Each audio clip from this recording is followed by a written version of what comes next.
basically trap where you are just like, you don't really know what's next. There's no structure.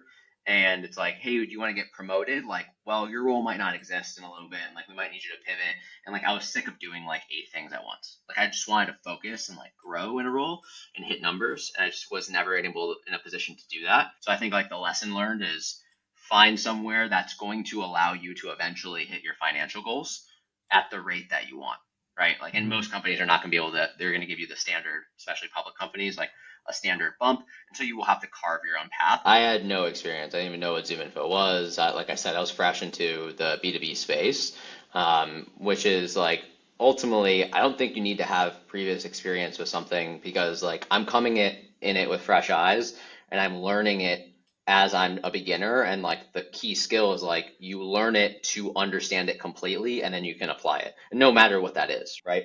But like SDR ultimately in nature is a transitional role to get to a closer or to get to somewhere else. Like there are very few lifelong SDRs. And so you just have this like, how are you thinking about the future? So staying organized is like the biggest thing. Staying organized, make sure no lead slips. If you get it, you better be able to book it, or you better be able to disqualify it. I think structuring your day is so important. A lot of SDRs, they just kind of will wing it. But as I always tell them, like schedule out, calendar block your schedule. So that way you're going to get the reminder, hey, it's time to call. Hey, it's time to send those emails. Hey, it's time to follow up with the no shows, things like that. And so it's easy to get stuck doing all these internal tasks when really what are they hired for? If you're on outbound, you're hired to actually do outbound. So I think it's just really important to focus on actually what's important, what's going to help keep you your job or help you get promoted. So then that started my research down, like what is enablement? What do they do? And most importantly, what are some of the top salary bands? Because I want to make sure this career path is actually going to help me hit my financial goals when it gets down to it. And one thing I didn't mention that's like, it's good is like meet with your leadership, like meet with people that are not your direct manager, because that's what I was doing. I was meeting with my senior manager. I met with my director at the time, just more of like, hey, I want to get to know you. Like, what is this? Like, what are the problems? And I then ended up setting up, because I wanted to become a manager, I ended up setting up time with my senior manager on a bi-weekly basis on like just a recurring meeting. So I'm like, here's what I'm working on. Like, give me projects, give me work to help me prepare. So by the time you get to an interview, oh, Anthony's already done XYZ that we've given him. And Really those are smart. the things that we need in a manager role. Welcome to Prospecting Pros. And on today's show, we have Anthony, and I'm going to try to say your last name, Benedettini. Did I say that right? Almost Correct spot me. on. Yeah, Benedettini. That's it. Benedettini. Welcome. He Anthony came recommended from our last guest, so I'm excited to talk with him. And so the way we typically start is I want to learn a little bit about you and your background and how you got to your current role today. So I'm on your LinkedIn now. I see a wide range of different companies, from wine to Tesla to 𝐬𝐿&info. So walk the audience through some of your where you got started and how you got to where you are today. Yeah, I'll take it all the way back to really college, because I feel like it's where a lot of people start. And I was going to University of Florida studying physiology. Um, Decided that that's not what I wanted to do, and I just realized like all the material we were learning was just out of date, because I'm a very self-starter learner, and so I was reading books where like we're on the cutting edge of nutrition science and all that. So I basically dropped out and then decided to do my own thing in health coaching for a bit. That ended up leading me to my first startup job in a company in Napa called Dry Farm Wines. And so I did customer service there. I did affiliate marketing, a lot, right? Small company, you wear many hats. And so I lived in that world of health and wellness in like the startups, basically all companies under 100 people, for like supplements and various products for about 6 years. And it was just a big stint of my career. And then eventually I hit a point in like 2022 where I was doing strategic partnerships for one of the companies and was like, I kind of want to get out of this industry. And so I don't know where to start, but I lived in Austin at the time, and that's where I met one of my good friends, Chris Bussing, who he was in tech sales. He used to be a seller at Google, and then was selling, and was like, you should try tech sales. Like, you're a good seller, like you would just fit right in. I'd never really considered tech, but I think the thing that I wanted to get out of was the startup basically trap where you are just like, you don't really know what's next. There's no structure. And it's like, hey, do you want to get promoted? Like, well, your role might not exist in a little bit, and like we might need you to pivot. And like I was sick of doing like 8 things at once. Like I just wanted to focus and like grow in a role and hit numbers, and I just was never able in a position to do that. So yeah, I basically like I moved up here to Vancouver, Washington. It was just I wanted to get out of Austin on a whim, and yeah, so I applied for jobs, found one at 𝐬𝐿&info as an SDR, and it was, starting at zero again because SDR is very entry level role. And they're like, are you sure you want to take this? Like you've had positions that are a little bit more like marketing and partnerships focused. It's a different scope of work. And I knew that I was going to be able to execute anyway. So I was like, sure. And then so that began my journey at 𝐬𝐿&info. And before that, you'll see the Tesla on there. It's like I got a job at Tesla.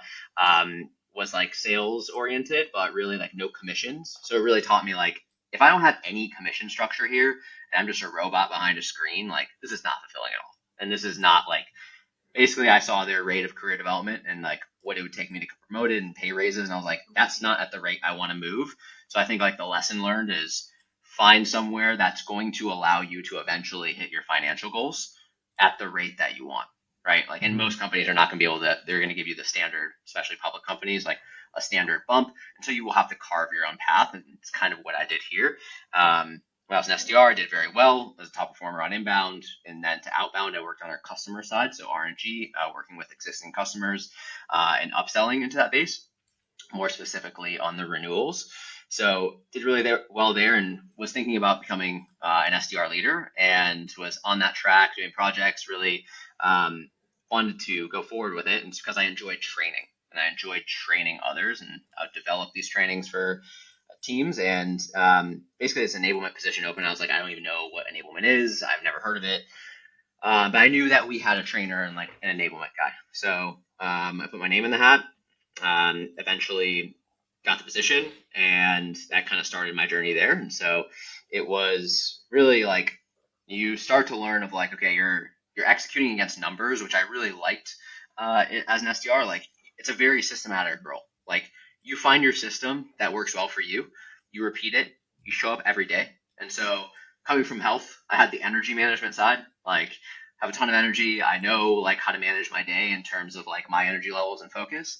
And so I was able to just put that energy behind the system, and it worked. And enablement, it's a lot different because there's never ending problems to solve, and it's not as cut and dried.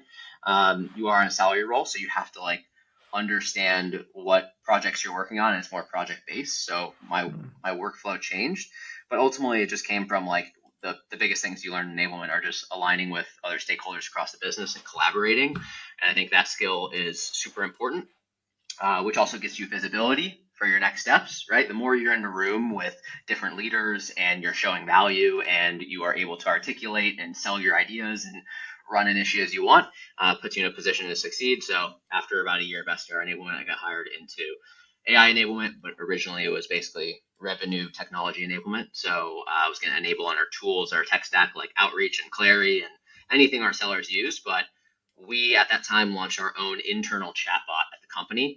And so it basically shifted from like, hey, you're going to train on our tech stack to actually you're just going to train on AI and how to use this thing, because we need to make sure that everyone is up to speed. So yeah, I basically transitioned to that, and I've been doing that for the past year, and actually absolutely loving it. And now my scope has actually just expanded as of a couple weeks ago to help be more technical enablement. So I will be on similar tier for SCs and SAs of the technical side of things to help our sellers understand our platforms more and how AI integrates with that. So you went through a lot there with 𝐬𝐿&info, and I do want to touch on some of those, but I want to go back to the beginning when you first started with 𝐬𝐿&info. So a lot of SDRs, when they get a new job, it's either it's new, like they've just never done the SDR role before, or they don't have experience with that particular tool. Did you have any experience with something like a 𝐬𝐿&info, or have you ever used one of their competitors before you got the job? Like walk us through that experience of actually getting up to speed with 𝐬𝐿&info and starting that role. I had no experience. I didn't even know what 𝐬𝐿&info was. Like I said, I was fresh into the B2B space, which is like, ultimately, I don't think you need to have previous experience with something, because like I'm coming in it with fresh eyes and I'm learning it as I'm a beginner, and like the key skill is like you learn it to understand it completely and then you can apply it, no matter what that is, right? And that adaptability is what's going to help. And because like your tech stack's not always going to be the same, and your team is ultimately might bring in a new tool and it might, shift. And so that like coming in, I was like, I didn't even know what B2B, I didn't even know what GTM standard for. So like I was literally completely like, this is a new space for me.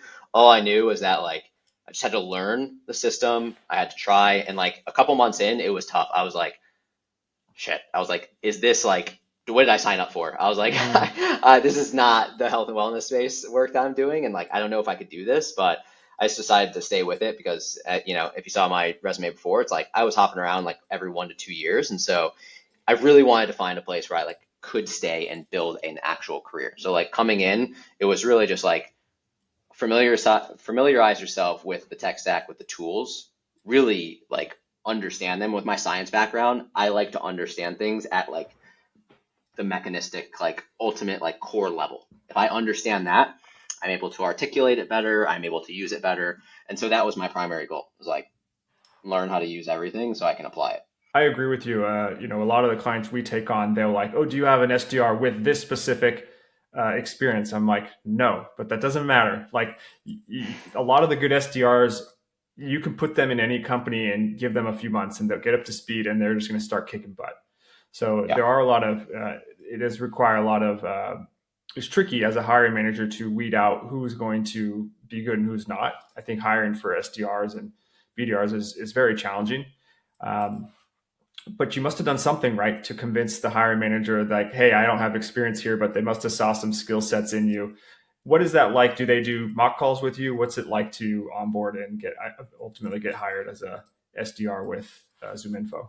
Yeah, originally, and this could be, different now, especially in the world of AI, and probably more like dedicated questions towards that. But back then, it was really just seeing how you standard interview process, right? Like, and back then, our inbound motion was like really big and really growing, and so like we needed to fill headcount a ton, and so it's like, can you hold the conversation?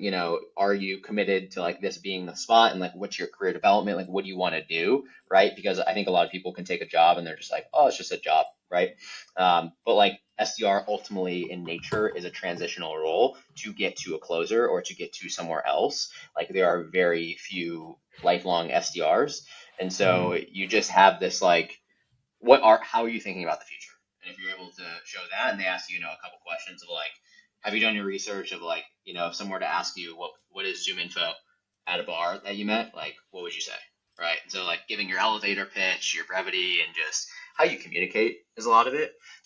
You're not able to see a lot of like the work ethic and like the technical thinking that goes behind it just in an interview, but you will be able to see based on experience, like what have you done? Are you willing to show up and do the work? And how can you hold yourself in conversation and think on your feet?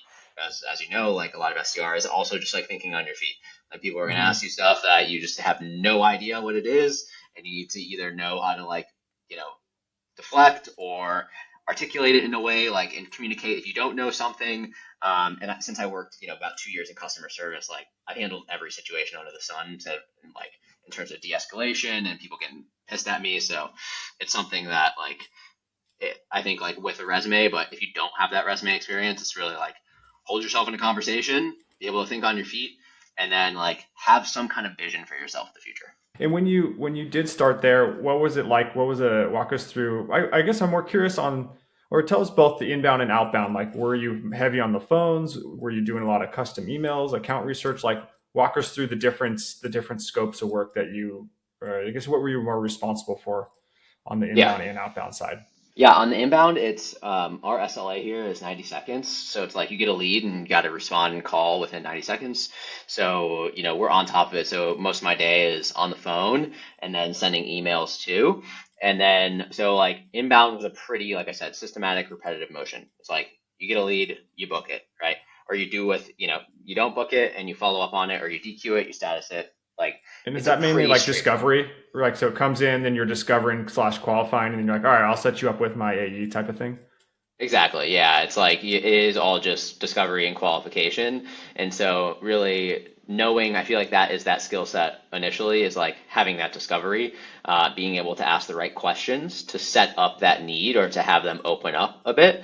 And, Mm-hmm. you're not going to get the time to go full in discovery on every call. But the good thing about inbound is like they are interested, they filled out a form. And so there's that general interest where it's like you're not technically calling out of the blue, like they have requested Mm-hmm. some more information on this, and so they have more time there, which is great, right? So I feel like that was my scope on inbound, is just doing that. And I started off on the new business for 1 month, and then I was fully on the customer side on inbound too. So I was working, which was a little bit more difficult because you have to know all of the scope on customer is upselling.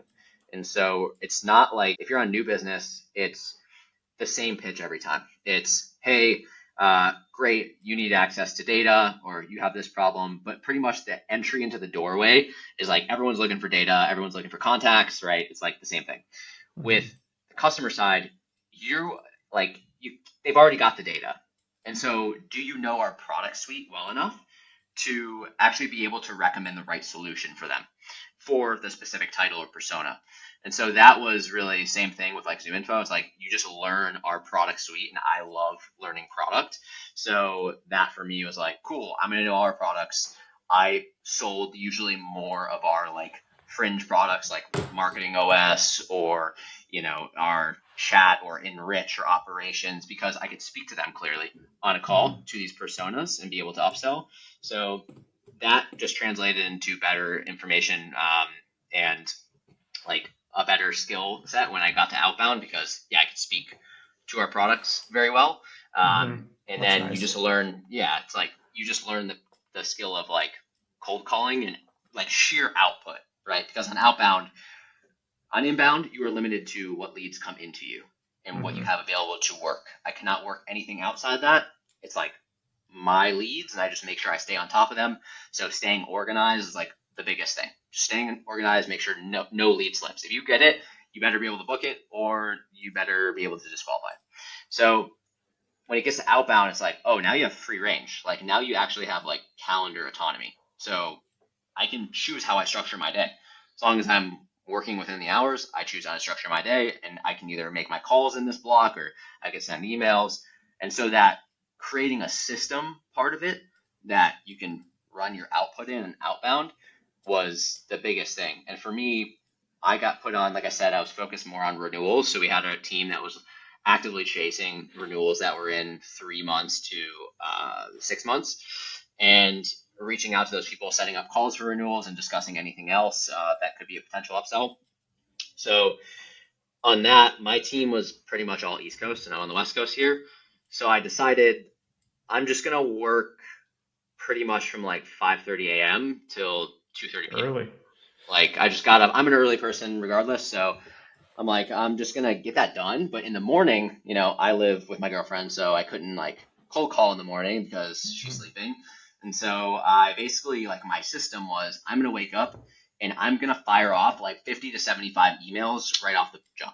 Like, I'm going to get ahead of the emails. And so I was really good at crafting messaging to send and like loading up. It was like a 3-step process. Like, I prospected, loaded up everyone in my queue who I needed to reach out to. Then I blasted them with emails. Then I call on top of those emails later. This episode is sponsored by LevelUp Leads, a B2B sales development and appointment setting agency. Companies always need pipeline, but they oftentimes don't want to hire SDRs internally. The whole process is risky and expensive. You've got hiring costs, onboarding, training, additional spend on your tech stack, a few months to ramp up. And with that being said, SDRs are a high turnover position, and the person you hire might not necessarily work out, so you need to start all over again. That's why companies outsource this. LevelUp Leads allocates a team of people, their tech stack, so you can onboard and launch your campaigns in about a week. They set qualified meetings in your calendar so your team has more selling opportunities. Visit levelupleads.io today to learn more. All right, now back to the show.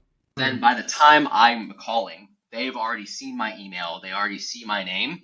And I was like, I sent you an email this morning. By the way, it's already got the times if we want to set up one. Like, it's like an easy follow through to it. So that was like my system that worked really well for me and where I was able to perform at a high level. Smart. I think structuring your day is so important. A lot of SDRs, they just kind of will wing it. But as I always tell them, like schedule out, calendar block your schedule. So that way you're going to get the reminder, hey, it's time to call. Hey, it's time to send those emails. Hey, it's time to follow up with the no shows, things like that. Or even reminders for the upcoming demos, right? So just like making double confirming that they're going to show up, things like that. Yeah. And I think if you build that structure, it just makes you so much more efficient. I think, one of the things I noticed with SDR teams that we work with, because a lot of companies we work with is on a hybrid model. They have an internal team, but they also outsource. And you might question that, like, why? But what I found is a lot of companies, their internal team, they get stuck with internal meetings. They're doing CRM updates. They're doing account research. Just stuff comes up that, they're helping with a webinar. And then all of a sudden, like, the day's gone and they haven't really done their outbound. And so it's easy to get stuck doing all these internal tasks when really what are they hired for? If you're on outbound, you're hired to actually do outbound. So I think it's just really important to focus on actually what's important, what's going to help keep you your job or help you get promoted. Yeah, absolutely. Yeah. So question for you. So you're in the inbound and the outbound SDR role. How did you transition to being a revenue enablement manager? Like I know you said you put your name in the hat, but like, what were some of the skills that you were working on or that you had to essentially pitch your bosses that why were you the right person for this role? I think it came from a couple things. Like, one, I was proactively, like, my manager would ask me to run trainings for our team because I knew so much about our products. So, like, because I knew more about Engage at the time or, Enrich, I would run it for our team of like, guys, like, when you reach this persona, like, this is it, right? And all I did to do that was just like really run through our internal trainings. Like, we have access to all the e-learnings, we have access to our internal certifications. I got certified in all of our products. So like I could teach that. So like it started with the teaching and me wanting to just like help others through that way. And even like best practices, like, hey, Anthony organizes his system this way. Like when we were on inbound, we were using a tool called FrontSpin. It's a pretty archaic dialer, honestly, but like It just got bought out. By who? I'm curious. Titan-X. Oh, okay. Yeah. That's like, yeah, so we use that and that's like, it did the job, but like, honestly, I hated running my tasks through there and everything. So I just created my own system with that, which is like organizing all of my contacts in tabs groups. So like, it's these things where it's like, I created my own way or I created a training to help people that kind of started that fire of like, oh, I know I don't really, I had it always in the back of my mind, like, I don't know if I want to be a closer. Like, I did closing during the pandemic, just like in remote sales of like business consulting and coaching closing. I would basically just close inbound leads. And that was fun, but I just knew that I wanted, when I got into tech, I actually really wanted to be a product manager. So like, I was like, if I can get in the door through sales and work my way to product some way, I will get there, even if it takes me, 5 years. So I was always in the back of my head, like, I need to move laterally or I need to move into a training or leadership role to get that like ability to move.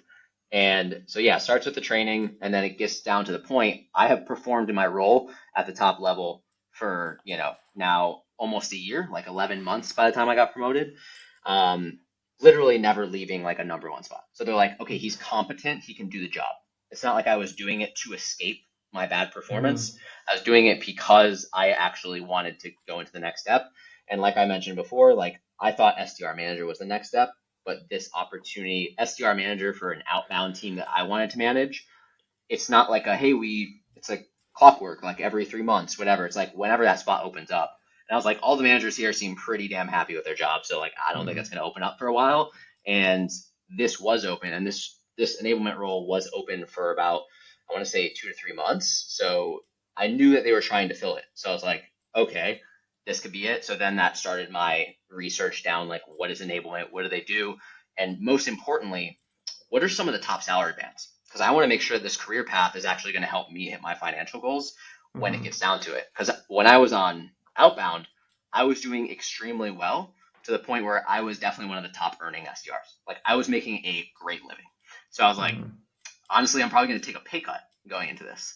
So I better make sure that that is going to be worth it in a year or two when I want to get, a higher salary that's going to match at least what I was making. I don't think most SDRs realize that, or people in sales. They think that moving up to the SDR manager or whatever that next manager position is, that they're going to make more money, and that's not always the case. Typically, if you're Yeah, good at selling, you're going to make more than your boss. it's true. So I have to talk to people on my team about that. They will say, I want to grow within the company. I said, well, what's open may not make as much money as what you're currently making. And then they get quiet. It's like, oh, okay. I didn't. So, but when I just listening to you and what you were saying, it sounded like in order to get that role, not only were you doing well, but you were leading by example. You were going above and beyond, and like your manager was also using you as the example to the rest of the team. Like, hey, here's how Anthony's doing it, and then you were also happy to go and do the trainings. And so you're essentially kind of doing the job already. Like you were showing you could do this type of role, and so I guess this is an easy yes for whoever decided to promote you. Yeah, definitely. And one thing I didn't mention that's like it's good is like meet with your leadership. Like meet with people that are not your direct manager. Because that's what I was doing. I was meeting with my senior manager. I met with my director at the time. Just more of like, hey, I want to get to know you. Like, what is this? Like, what are the problems? And I then ended up setting up, because I wanted to become a manager, I ended up setting up time with my senior manager on a bi-weekly basis on like just a recurring meeting. So I'm like, here's what I'm working on. Like, give me projects, give me work to help me prepare. So by the time you get to an interview, oh, Anthony's already done X, Y, Z that we've given him. And Really those are the smart. things that we need in a manager role. So it's like, yeah, you're going to have to take on extra work and you're not getting paid for it really. But like, those are the things that get you such an advantage when you get to an interview, because it's like, oh, he's already done this. Like, we don't even have to question if he's able to do it. Like, he's taken proactive initiative to like get this done for us. Yeah, that's so big. I think most people aren't willing to do that, and so you just Yeah. went above and beyond to make it that much easier for you to get promoted. So now you're in AI enablement. What is that? Explain. Like, what are you doing on a regular basis? What is AI enablement? Talk to us a little bit more about that, and what does your day to day look like? Yeah, I'd say it falls into a couple different buckets, but the main thing is like I don't just train SDRs anymore. Now I train our entire go-to-market team. We have about 1,800 sellers, or just people in Damn. go-to-market. So I'm responsible for their AI trainings, and that is Is it like just you, the or is there scope of more our job. people? It's just me in Just AI enablement specifically, but like we have product enablement and we have one person lead for each role. So like someone took my spot in SDR enablement. We have someone for upmarket account managers, someone for downmarket account managers, same thing on the new business side, and then a person for CSMs, CX, right? So you have like the roles of go to market that have each their enablement person, which are responsible for like how to sell, how to do like the core skills of the job. And then you have me, it's like AI is a big thing, and it's like the reason why I got into that too is because I started for SDRs just running a weekly AI session. And I just called it AI Friday. I was like, I'm going to train outside of my normal scope, like our SDRs on how to use AI, what's going on in the industry, how to think about this, prompt engineering, all of that. So yeah, day to day now is training our sellers on how to use AI, which is mostly our internal ZI chatbot, which is basically a chatbot that links in to all of our internal tools like Salesforce, ZoomInfo, all of our data sources, Snowflake, you name it, and you're able to use Claude or GPT with that. And so I teach people how to use that tool specifically, but this quarter I've really broken it down to like, besides just the tool-based enablement, like what are the fundamental skills of using AI? So focusing on iteration in chats, validation of your responses, and just the overall like how you think about it, how to build agents in the platform. So a lot of my work is training on AI use cases and how to think about structuring things and think about building things. The other half is actually building agents that are valuable for the company and actually helping people take their ideas from like idea to actual, here I have gotten a working agent, and give them the framework so they can test and optimize that. And when I identify something that is of very high value, that's when we partner with a role enabler to scale it out for their org, so everyone's aware of that agent and everyone uses the agent. Because an agent, that gets like for one person is not really delivering a lot of business value. You have to make sure that an org uses that or just gets a lot of execution so that that value is multiplied. times the executions. And when you say AI role, is that like a AI role playing? Like if someone wants to do a cold call and because we use a tool like that for our SDRs where before they start working on a client or they just want to hone in the pitch, they'll essentially practice against AI, get handle objections and just, I call it go into the driving range before you go on the golf course type of thing. Is your team doing something like that? Yeah, we have an AI role play tool. It's like part of our LMS. We use a Lego. But it's not like the biggest motion. I think people are still getting used to that practicing with AI side. We have built them out before. We use them for like product certifications and things like that. But mostly for their like the AI, it's like an AI agent for their role specifically, which means like it is an automated workflow with using a set of tools and a system prompt of instructions, almost like a custom GPT or a gem. So those are the things that individual reps do have the ability to build in the platform. And so they have ideas of like where in their day do they experience friction and could they build something like this to help them? And it's really like teaching them how to bring that to life and the workflows that I teach to the entire org of like how you actually think about that.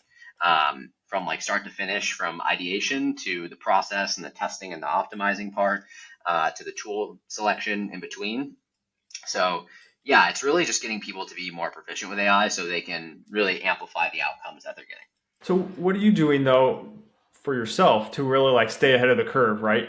To like get up to speed with, there's so much stuff going and happening and AI is developing so fast and the use cases. Like what do you do on a regular basis to learn and whether it's within like the 𝐬𝐮𝐬𝐫 use cases or just AI in general? Yeah, it's a good question. It's like very overwhelming because things move so fast, but I probably have like 10 different AI newsletters or offerings I subscribe to and synthesize.